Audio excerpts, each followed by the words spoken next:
The Holocene has ended. What we do now, and in the next few years, will profoundly affect the next few thousand years. The only conditions modern humans have ever known so far are changing, and changing fast. Nothing stays the same on this planet. Everything changes. The Earth is going into one of these jumps, and you don't know what is going to be on the other side of those jumps. The Earth is always jumping.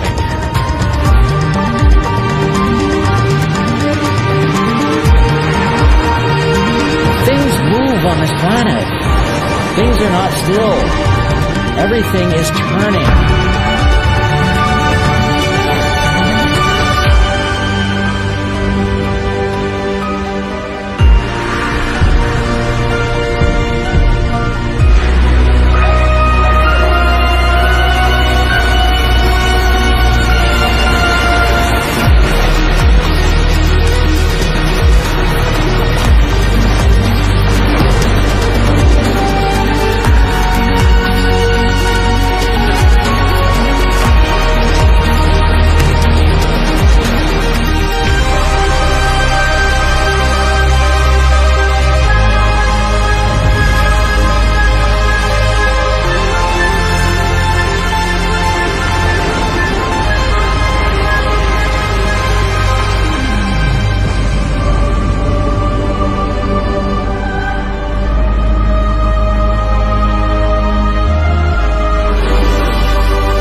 As it begins to run out of fuel, the sun won't simply fade away to nothing.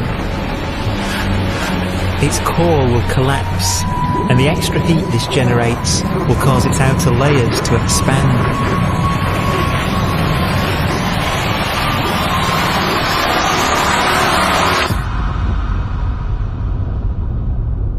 The sun is now dead. Its remains slowly cooling in the freezing temperatures of deep space.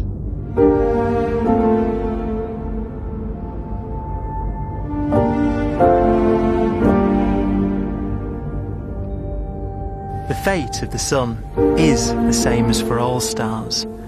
One day they must all eventually die, and the cosmos will be plunged into eternal night. All stars eventually will run out of fuel. The temperature of the universe drops. The stars, one by one, in the night sky, will turn off. And there'll be no more new stars created. And so that the universe will end not with a bang, but with a whimper. And not in fire, but in ice.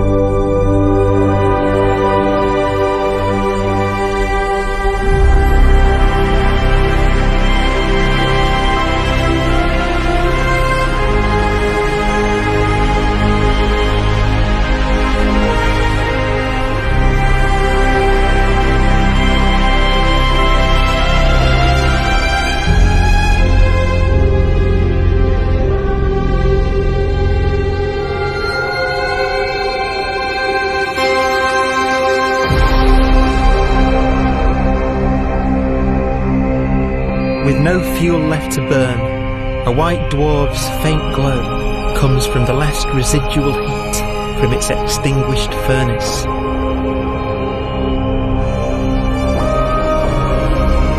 Looking at it from where the Earth is now, it would only generate the same amount of light as the full moon on a clear night.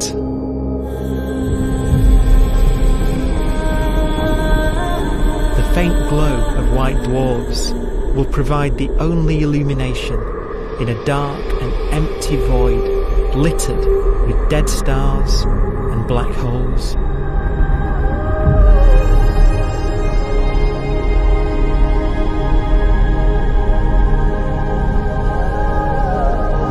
some ways, it's kind of a ghost universe. It's the corpses, the zombie stars, that will take us into the future.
A black dwarf will be the final fate of those last stars. White dwarfs that have become so cold that they barely emit any more heat or light. Black dwarfs are dark, dense, decaying balls of degenerate matter. Little more than the ashes of stars. Their constituent atoms are so severely crushed that black dwarfs are 1,000,000 times denser than our sun.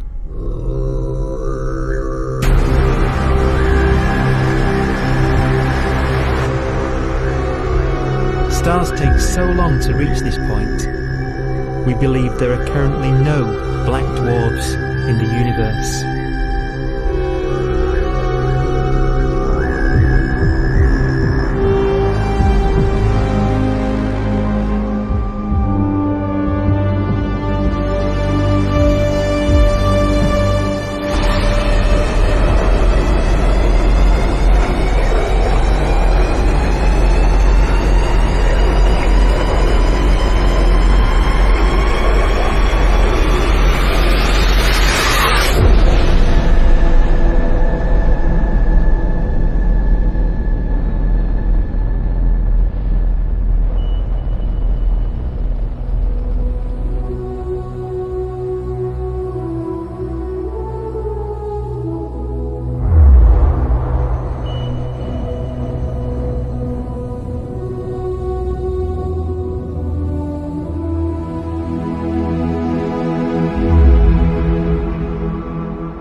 We have a pace of life that's based on really the energy available to us now. You could imagine living conscious systems which have a very different pace and therefore can extend out at least a lot farther than you'd imagine otherwise. You could have a living system where if it had a thought every 10 trillion years, that would seem normal. Even if our life dies out, one could imagine at some time arbitrarily far in the future, a fluctuation occurs which allows intelligent life to exist again for a little while. So you might have islands in time of intelligence.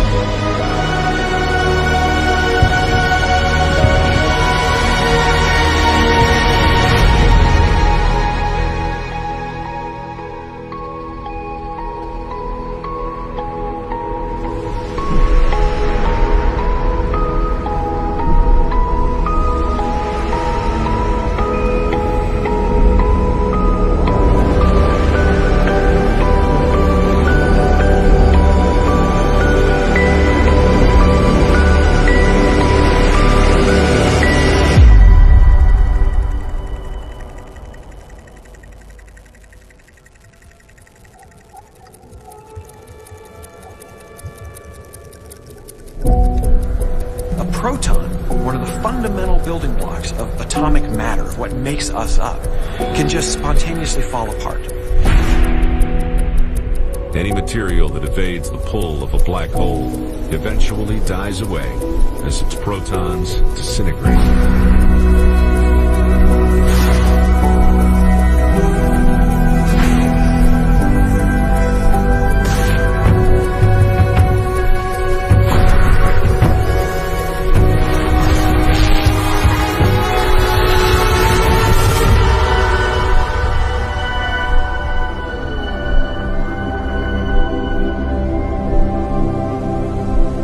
The matter inside black dwarfs, the last matter in the universe, will eventually evaporate away and be carried off into the void as radiation, leaving absolutely nothing behind.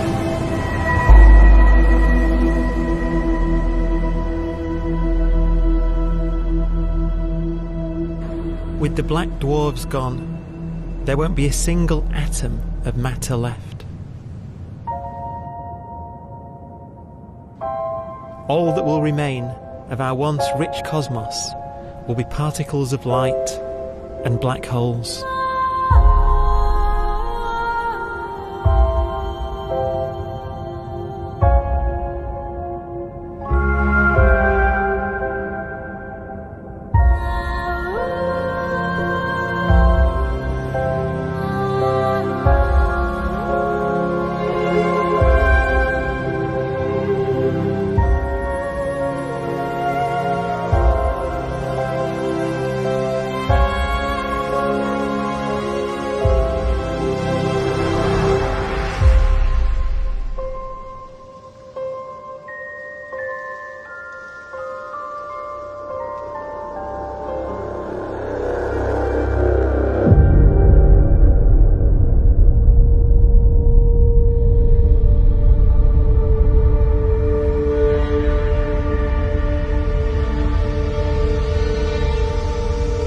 The arrow of time creates a bright window in the universe's adolescence, during which life is possible. But it's a window that doesn't stay open for long. As a fraction of the lifespan of the universe, as measured from its beginning to the evaporation of the last black hole, life, as we know it, is only possible for 1,000th of a billion billionth billion billion billionth billion billion billionth of a percent.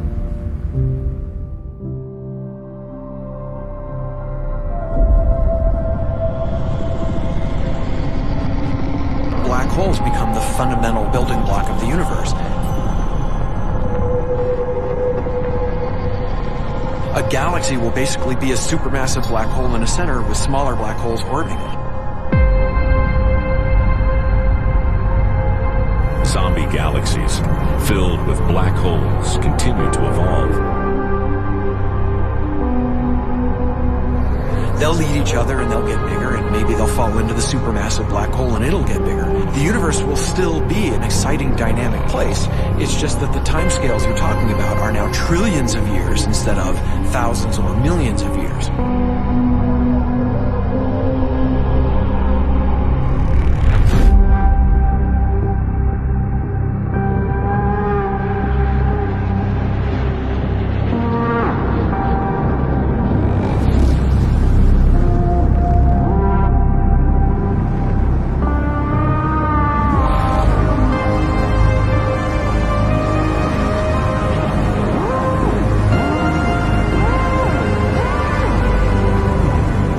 Black holes can bang on space-time like mallets on a drum.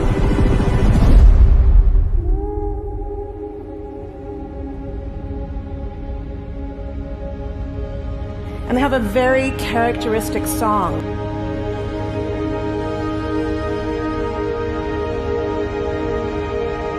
Imagine two black holes that have lived a long life together. At the end of their lives, they're going around each other, crossing thousands of kilometers in a fraction of a second. As they do so, they leave behind in their wake a ringing of space, an actual wave on space-time.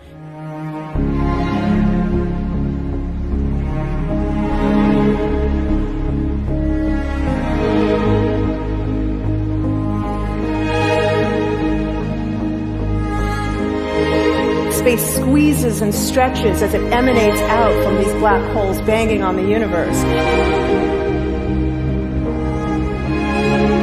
Those are the gravitational waves. They are literally the sounds of space ringing. And they will travel out from these black holes at the speed of light as they ring down and coalesce to one spinning, quiet black hole.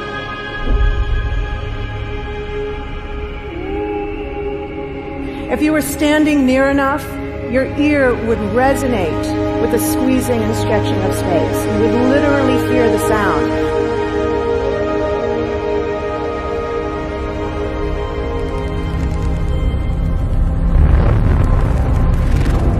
Imagine a lighter black hole falling into a very heavy black hole. The sound you're hearing is a light black hole banging on space each time it gets close.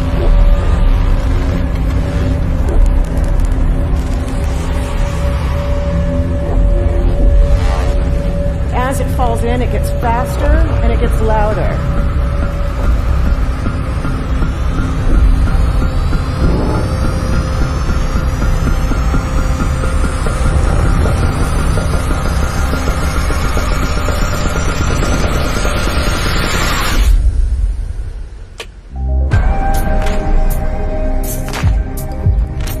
Scientists used to think black holes were immortal, but even these will one day die. Now we're talking about timescales of unimaginable length, quadrillions of years into the future. On that timescale, even the black holes begin to evaporate.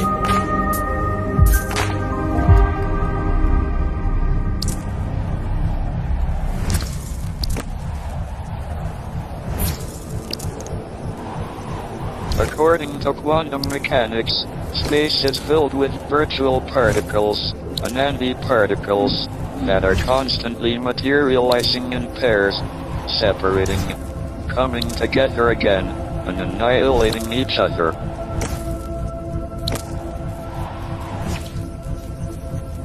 In the presence of a black hole, one member of a pair of virtual particles may fall into the hole, leaving the other member without a partner with which to annihilate. The forsaken particle appears to be radiation emitted by the black hole. And so, black holes are not eternal. They evaporate away at an increasing rate until they vanish in a gigantic explosion.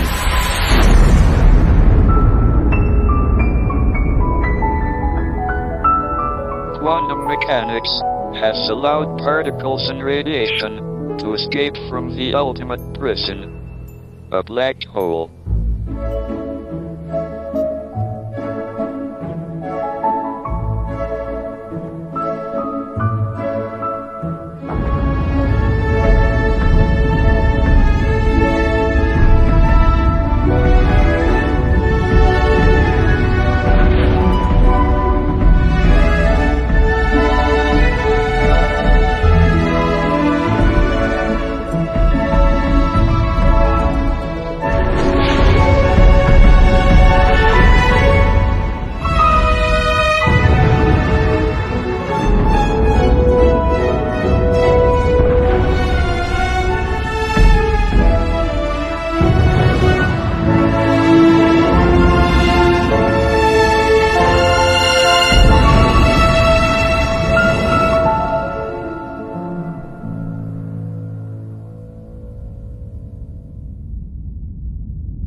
Philosophers and poets have asked the question, will the world end in fire or ice?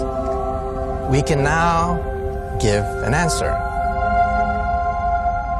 The latest evidence shows that the universe is not slowing down, but it's speeding up out of control. And the universe, we think, will die in ice. Trillions upon trillions of years from now. Empty space itself has energy. In every little cubic centimeter of space, whether or not there's stuff whether or not there's particles, matter, radiation, or whatever, there is still energy even in the space itself. And this energy, according to Einstein, exerts a push on the universe. What is the weird stuff that's accelerating the universe? We call it dark energy. And this stuff is the dominant stuff of the universe. Almost 3/4 of the matter-energy content of the universe is this dark energy. And we don't know what it is. Dark energy, unlike matter or radiation, does not dilute away as the universe expands. This has crucial implications for what the universe is going to do in the future. So what will be the future of the universe? Well, if the dark energy remains dominant and repulsive, the universe will expand forever.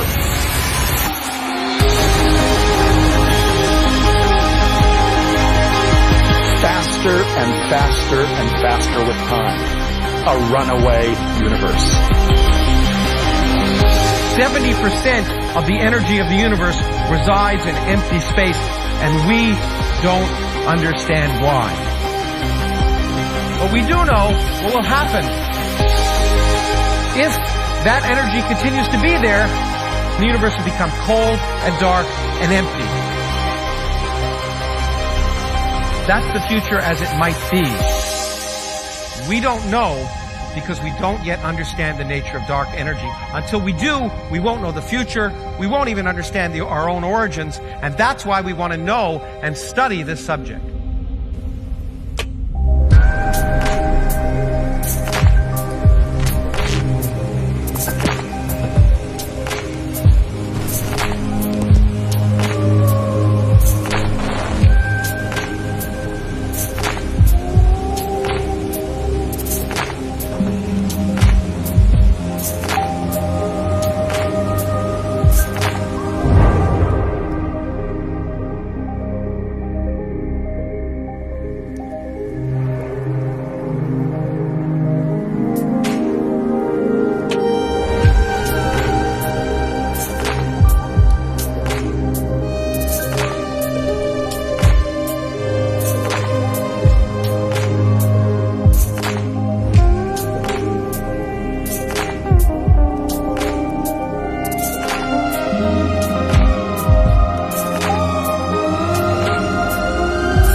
forecast does seem to be for an ever colder, ever emptier universe.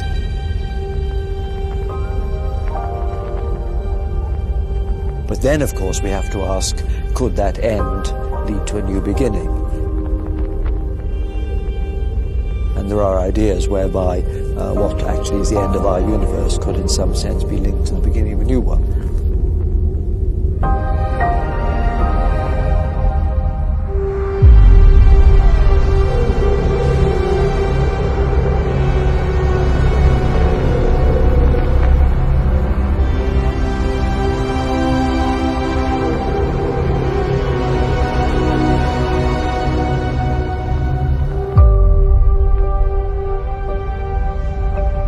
We've worked out the mathematics, the equations. They seem to say that if you have an atom smasher that can concentrate tremendous amounts of energy at a single point, you can perhaps open up a gateway, a baby universe.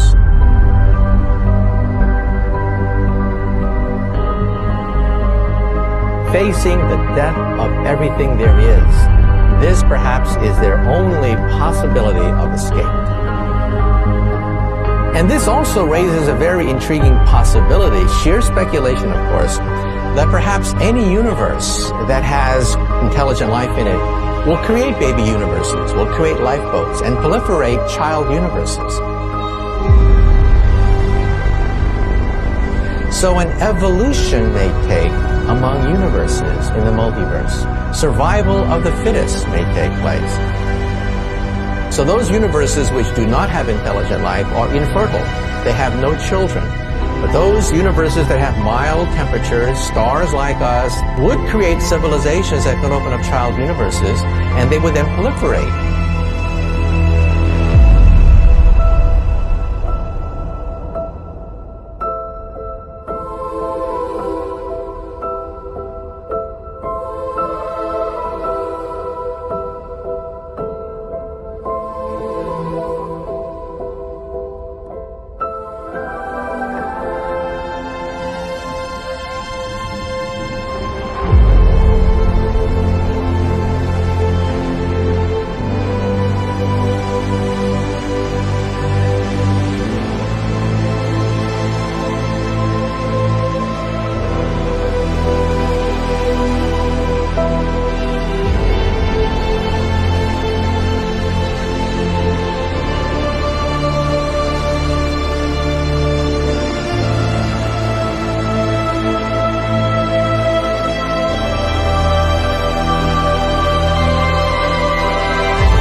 After an unimaginable length of time, even the black holes will have evaporated and the universe will be nothing but a sea of photons gradually tending towards the same temperature as the expansion of the universe cools them towards absolute zero.